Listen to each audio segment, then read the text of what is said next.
La palabra para hoy, así que la fe es por el oír y el oír por la palabra de Dios. Romanos 10:17. El órgano responsable del equilibrio humano es el oído interno.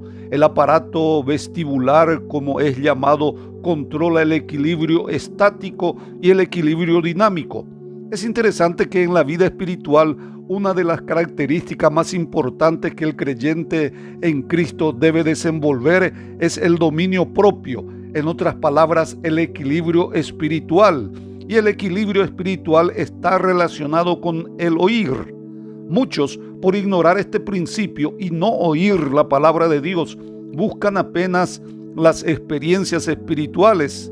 Van de experiencias en experiencias y caen en el misticismo que no produce fruto.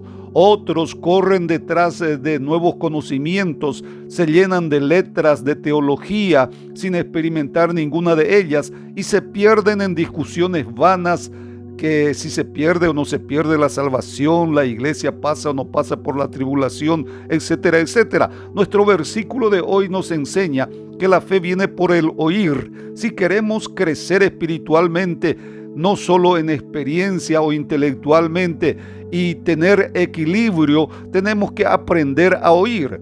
Muchos no tienen paciencia para oír. Si lo que oye no le emociona, no toca sus sentimientos, él no escucha. La palabra no estaba buena. Debemos aprender a sentarnos y oír con paciencia. ¿Cómo aprendo el oír? El versículo termina diciendo que el oír viene por la palabra.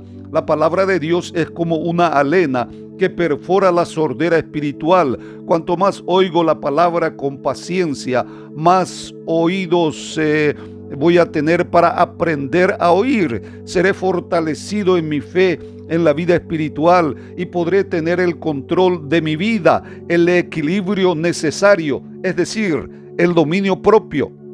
Que Dios te bendiga.